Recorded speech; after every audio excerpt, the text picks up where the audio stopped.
Listen closely, for this is not just a story about gold, it's about greatness, faith, and a man who proved that true power is not in what you own, but in what you give. Long before skyscrapers touched the clouds, before dollars, banks, or billionaires, there was Africa. And in its heart stood a kingdom so vast, so golden, that even the sun seemed to bow before it. Its name was Mali.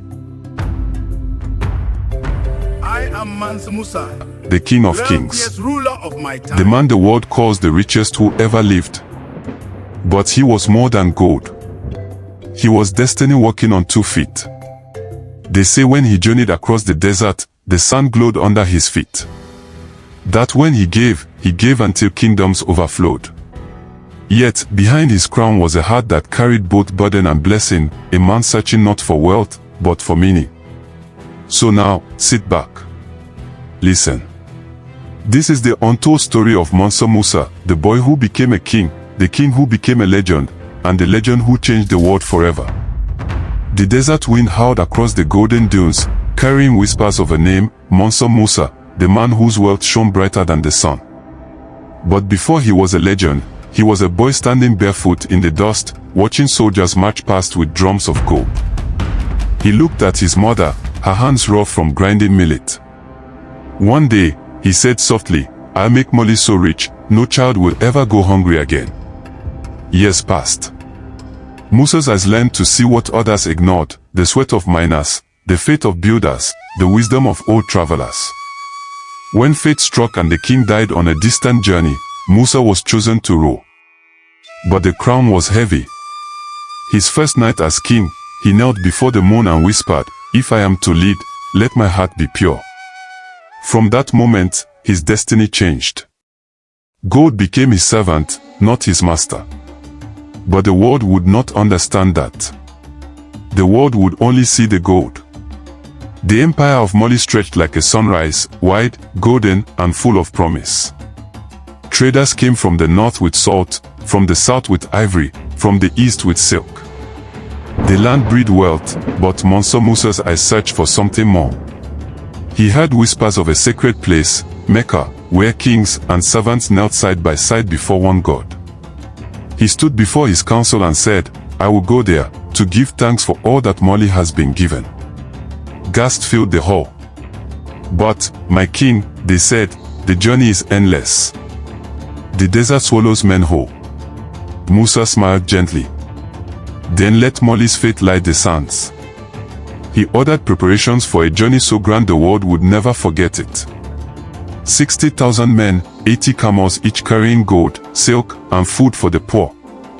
As the drums beat and horns echoed through Niani, the people cheered their king, the man who dared to carry both gold and God across the desert. Little did they know, the journey would not only test his faith, it would rewrite the world's idea of power. The first days were easy. Songs filled the air. Women laughed. Soldiers marched proudly. The desert looked harmless, the sea of light beneath the sky. But soon the songs faded. The dunes grew endless. Heat cracked lips and burned skin. Thirst became an enemy no sword could fight. Men collapsed. Camels moaned and sank into the sand. Some begged to turn back. Musa rode silently, his robe dusty, his eyes steady. "No," he said. "The desert is not our end, it is our test." At night, he walked among his people, lifting the weak, giving gold to the poor, and whispering prayers. The sight of a king kneeling beside a dying slave moved even the hardest hearts. One evening, as the sun bled red over the horizon, Musa climbed the dune and looked back, his golden caravan stretched as far as the eye could see. "Let them say," he murmured, "that Mali's king crossed the sands not with pride, but with purpose." And as the stars rose, the desert wind carried his name toward Egypt, Mansa Musa, the golden pilgrim. When they reached Egypt, the streets of Cairo came alive like a festival. People climbed rooftops just to see the fabled king of Mali. His soldiers glistened in silk. His camels carried bricks of gold that flashed in the sun. The Sultan of Egypt, proud and powerful, waited in his palace, expecting a boastful man. But when Musa entered, he bowed low and said, "Peace be upon you, ruler of Egypt. I come not as a conqueror, but as a brother." The sultan was stunned. And when Musa gifted him gold so pure it seemed unreal, Cairo gasped. For days, Musa gave freely, gold to beggars, gifts to scholars, treasures to mosques. The streets glittered with wealth. But soon, too much gold flooded the markets. Its value dropped. Merchants grew rich overnight, and Egypt's economy trembled. Yet, Musa did not care for coins. He cared for hearts. "Let the world remember," he said, "that faith is worth more than gold." He turned his face toward Mecca. His journey was not over, it was only just beginning. Weeks passed. The desert grew quieter, lonelier. Musa's caravan had crossed thousands of miles. His gold was lighter, but his spirit heavier with thought. He began to understand that wealth was like fire, it could warm or destroy. And he had to decide which it would be. At last, they reached the holy city of Mecca. The sound of prayer filled the air, pure and peaceful. Musa removed his crown, stepped barefoot onto the sacred ground, and knelt beside men from lands he had never known, all equal before God. He prayed for Mali, for his people, for wisdom.